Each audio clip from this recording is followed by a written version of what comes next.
Hello, Internet. Hello, Sam, and welcome to After Campfire. It's a chill night. I have some hot chocolate. A friend of mine, she's starting like a chocolatiering business, and one of her products is hot chocolate bombs, which I hadn't heard of before. Like a ball, you put in the mug, and put the hot milk in, and then bam, hot chocolate, which is pretty cool. It's really good. I'm very happy with my purchase. I'm very excited that she's making that company. She, I am so impressed. But like, she worked as a chocolatier before, and the fact that she has the secret talent of, oh yeah, I'm also just really good at making chocolate, I think is amazing. And God, that is a skill I want to have. But I actually talked to, I think, was it my sister? Yeah, I think I talked to my sister about like if she visits, we should like take like a chocolatiering class or something because that'd be super fun. So Henry's Diary of How to Adult. If you watched my last video, you might know that I was extremely stressed out about work stuff, and it's settled a lot more. I think I'm finding my groove at work a lot better, which is great. Hopefully that continues. It's hard to tell. It's I have been given high expectations, and that is stressful, but I am trying to do it. Um, but anyways, my question to Sam was, what is like a prequel like universe or like what's a story where you wish you could expand the universe and get more out of it? And for one, I think it's very funny or that you or never mind. Um, I think it's really funny that I brought that topic up because I'm like, oh yeah, the Kyoshi book is so good, and then like 3 days later, the Avatar universe like thing for the internet's got like announced. So my question almost inspired the announcement, sort of. But yeah, that probably would have been my best answer because the universes that I think benefit the most from expansion are the ones where we've only seen a very small portion of their world, and there's so much more to see. Like the Avatar, there before Korra or whatever, there have been like 1,000 avatars in this cycle, and we've only seen the lives of a few. We have seen Aang's, we have seen Korra's, we've seen all that matters from one. We have seen teeny, like kind of enough of Roku, and then we didn't have much else. We like, oh, Kyoshi's a badass who lived really long, and the other ones, like the airbender before was really uptight but really good, and then the waterbender was super chill and like didn't want to do stuff. I'm spacing out on the names, which is stupid because I'm reading the book about that all right now. But like there is so much room in that world to grow, which is why I wanted that, which would have been my answer, but now that'd be a terrible answer. There are other series too where they have created a world that allows for so much exploration that it just makes me so interested. Like Harry Potter, one for instance, and it's getting its more stuff, but like the fact that all of it takes place in England essentially, and it's like Lord Voldemort is the scariest man in the world, la di da, but he only affects England. He's taken care of there, la di da. Like, what about the rest of the world? If there's wizards and witches in all of the world, show me it. So that's why I was really excited about like Fantastic Beasts, and it's a bummer that the second one wasn't very good, but that is the kind of universe I want to see. Like, Boku no Hero has a prequel-ish side story, but man, take me out of Japan.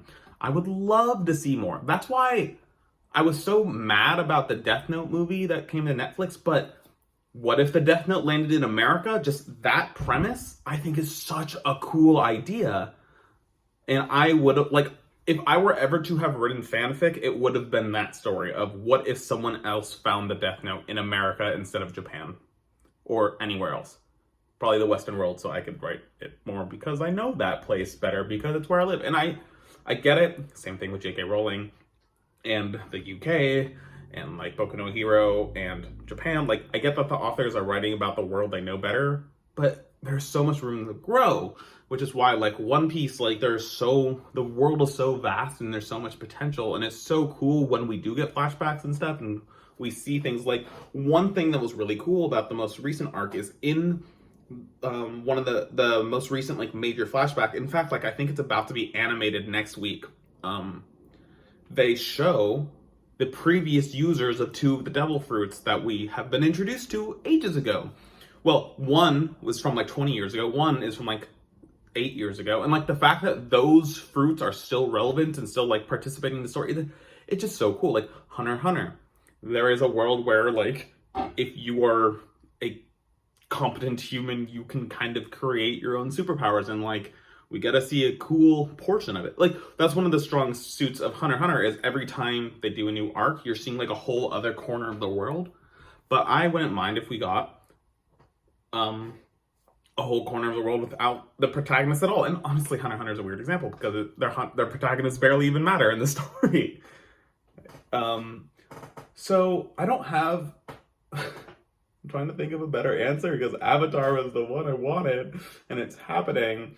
And almost all the ones I want are happening. Like Ender's Game, for example. Like there are 15 books in that series or something like that, because there's Ender's Story, there's Bean's Story, there's the prequels about the wars. Like it's so funny that like on like the subreddit for Ender's Game, they are constantly like, hey, I'm new and I read Ender's Game, how do I read next? And everyone's like, do it this way, do it this way, do it this way. The fact that there's no clear way is interesting. But I guess as the ones I've talked about today, the ones that I think that don't really have much, but could have more. Wait, oh no, I was just thinking one and I'm spacing out. I'm just going to say Boku no Hero. I think Boku no Hero needs to get the hell out of Japan. I think that's one of its strongest and its weakest points. Except, well, the spin-off has a character from America who's funny. Except the manga is just said, hey, we're going to have some heroes from other countries show up. And I'm not going to explain why, but cool. That's a start. But please leave Japan. Anyways, Sam's question was weird because I have to try very hard to not spoil things, which is basically like, if I could go back and rewrite aspects of a story, what would I do? And the one I always am thinking, or the one that immediately came to mind was some stuff in One Piece. One Piece is a fantastic story, but there are a few things that are kind of annoying. The biggest one is characters basically never die. And there are a few very critical characters that, well, not, okay. There's one character in specific, and I specifically hate their existence.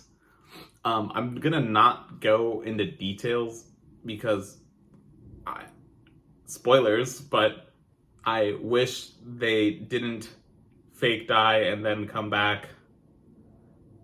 They're the most important one that has ever happened, but there's plenty of other cases, like all the way back to Alabasta, and I forget, Pell, I believe his name is, like the hawk guy. Like, oh, he like flew to the sky and saved the city by like making the like giant explosion happen in the air, but then he was fine. What do you mean he was fine? But I think what a more interesting answer is I really appreciate these worlds that have existed for so long that the way that the world works has changed, and it makes some things really weird looking back. For instance, again, One Piece, I'm just going to say, in the very beginning of One Piece, there are a few reactions that certain characters have that don't make sense anymore.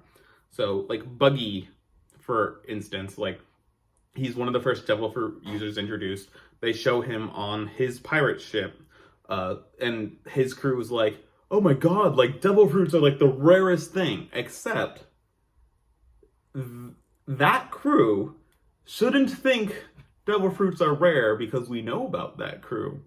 I don't remember when details about that are uncovered, so I'm not going to talk about that, but that's weird. Also, like, Shanks losing an arm in the very first chapter, it's like, I know that was, like, in the past, but it was only, like, 10 years ago. There's no way he wouldn't have been able to handle a Sea King, especially because later we see Luffy, when he's leaving the village, punch, we assume, the same king and Sea King and take it out. Luffy, then, at the very beginning of the series, is not even remotely as strong as Shanks. So I just wish it was, I wish I could fix the continuity of stories that I think are already good. as far as like something to just improve overall, like I think a story like Death Note, it starts so strong, and the second season or the second like major saga is good, but it could be so much better. I would just love to somehow make Nier and Mellow's story better. I don't know how. I don't know how you can do that, but I want to. So that's my answer. Fix this. Fix continuity issues in One Piece, because there's like, I'm not going to go into all of them, but there are like a bunch of like weird little things, like someone saying like, oh yeah, there's only like 4 devil fruits that could let you fly, meanwhile we've seen like 30. And yeah, make Death Note Part 2 better. I don't know. So Sam, your question, we've asked like, what is like a talent you wish you had?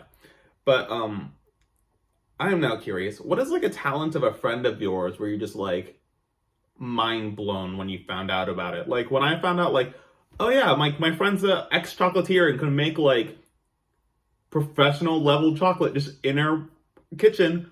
I didn't know you could do that. I thought you need special equipment, but apparently not. What is something like that? Like a random cool talent that a friend of yours had where you're like, whoa. I look forward to your answer. Goodbye.